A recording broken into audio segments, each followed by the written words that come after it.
By the 3rd of November 1914, the First World War was just under 4 months old, and was already beginning to settle into the bloody stalemate it would be for nearly the next 4 years. What was left of the British Expeditionary Force, the professional pre-war forces, or as Kaiser Wilhelm had reportedly called them at the time, the contemptible little army, were fighting a desperate but indecisive battle around the Belgian town of Ypres.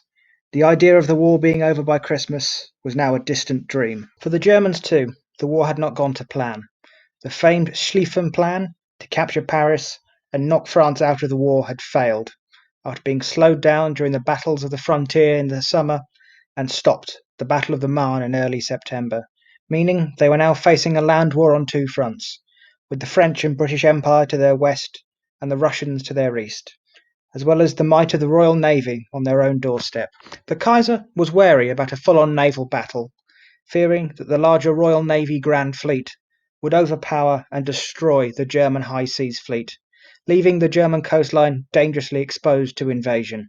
It was decided that the German Imperial Navy would instead take part in raids against points along the British coast, with the objectives of destroying as many ships as they could directly, laying mines in the sea lanes, forcing the Royal Navy to divert ships away from the main fleet to defend local areas, meaning the ship-to-ship battle would be far easier when it finally came, and to spread panic in the civilian population, as well as to break morale both at home and with the troops at the front. The raid on Great Yarmouth would be the first of this kind. The raid could not have come at a worse time for the public image of the Royal Navy. Just 2 days before, the German Navy had won a small but very decisive victory on the other side of the world in the Pacific. For the cost of 3 men wounded, they had sunk 2 armoured cruisers and damaged a light cruiser, killing 1,660 men off the coast of Crenel, Chile. The naval squadron assembled by the Germans was under the command of Admiral Franz von Hipper, and was made up of the battle cruisers SMS Seyditz, von der Tann, and Moltke, armoured cruiser SMS Blucher, the light cruisers SMS Strasbourg, Grandens, Kolberg, and Stalsund. The squadron would set out from its moorings on the Jade River in Lower Saxony at 16:30 on the afternoon of the 2nd of November 1914. They headed north before crossing towards Britain to avoid contact with fishing trawlers. By 06:30 on the 3rd, they were moving to position and preparing for the raid. All that stood against them was the minesweeper HMS Halcyon and 2 older destroyers, HMS Lively and Leopard. As the squadron came in to begin, they were spotted by HMS Halcyon at 0700, who immediately challenged them, despite being hopelessly outclassed. The Germans answered with shell fire that was landing all around the ship, swamping it with water, with some men fearing the ship may sink or simply be destroyed by a single hit. A member of the crew, serving as a signaller, wrote home of the engagement. The shells were falling all around us. They shot our yardarm away. They shot a couple of holes in the bridge, one of them cutting the compass clean in halves and seriously wounding the man at the helm. One shell tore a jagged path through the ship's funnel, while another knocked out the Halcyon's wireless, but not before she'd sent the all-important signal that she was engaged with a superior enemy. We fired 7 shells from our 7.4 gun just to show them they hadn't killed us, but they went miles short. Their guns hopelessly outranged ours. It is a marvel we were not sunk in about a couple of minutes. The journalist Arthur Poland would write after the war. Private letters speak of salvos falling short and over in the most disconcerting manner, and of the ship being so drenched with water as to be in danger of foundering. 1 man was lost through the fragment of a shell. At some point, one of the larger German shells was bound to get lucky and blow the HMS Halcyon out of the water, but fortunately the 2 other ships were coming to her aid. At this time, HMS Lively began to make smoke to cover herself and the other 2 ships from German shelling, no doubt saving the Halcyon and her crew. By 0740, accurate shooting at the enemy ships was now virtually impossible. Hipper ordered a ceasefire and for the ships to begin a rather half-hearted bombardment of the town of Great Yarmouth, while the Stralsund began to lay mines in the sea lanes. Other than sinking 3 fishing trawlers, all of the shells fired landed short of the town, with only 1 shell hitting the beach. But it was enough to send residents who lived along the seafront running from their houses for safety, many of whom still in their bedclothes.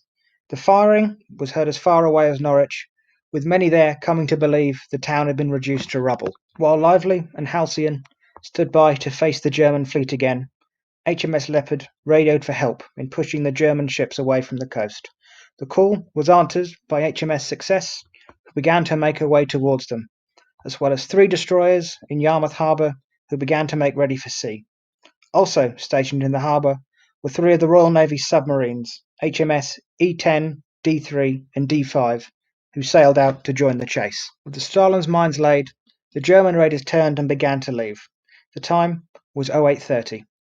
The D-5, sailing on the surface of the water, commanded by Lieutenant Commander Godfrey Herbert, a man with a long naval career, having been serving since 1898, was in hot pursuit and closing in, only to crash into a mine, suspected by some to have been laid by the Stralsund as it made its getaway.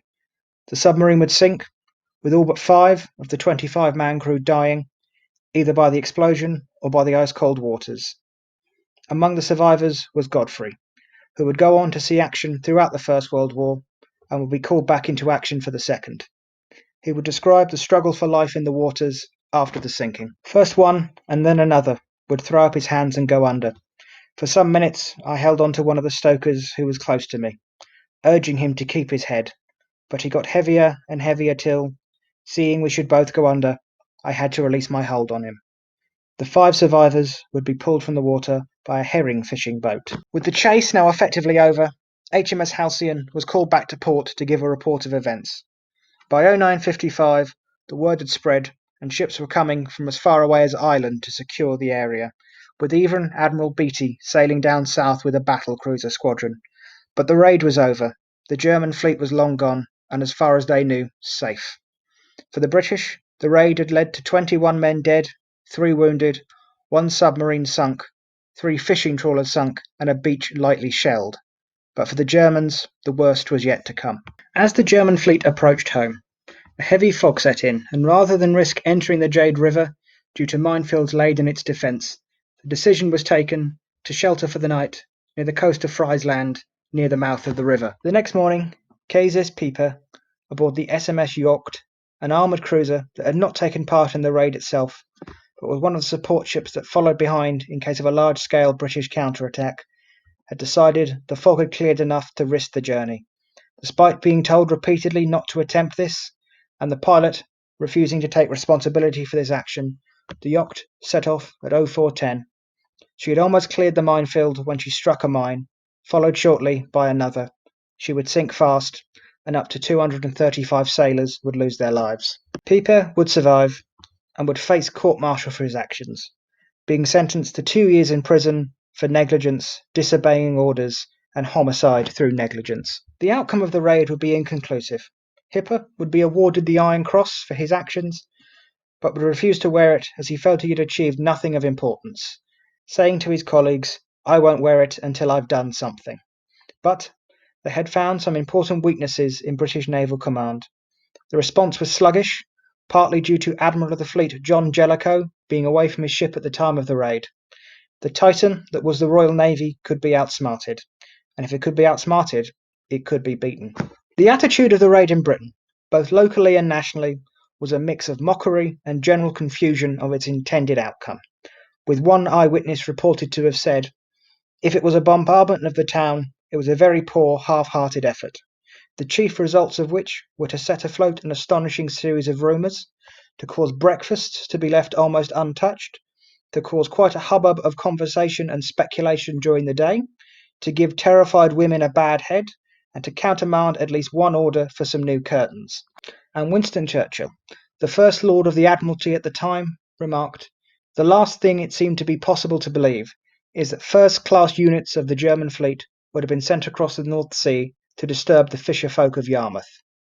And with the populace already whipped up by so much propaganda, theories of upcoming invasions and the area being covered with German spies soon spread.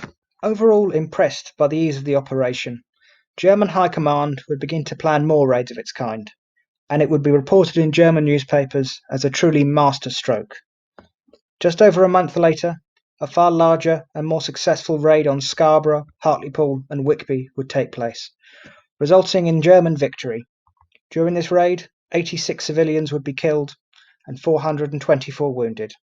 Although this action would increase the amount of hate towards the Germans from the British public, it would also be the beginning of the loss of faith they had in the Royal Navy to protect their shores. Hitler's something had been achieved. The war would return to Great Yarmouth in January 1915, but that is another story for another day. I hope you've enjoyed this presentation. This was 1914 Great Yarmouth, the day the war hit home, and this is a little bit of history.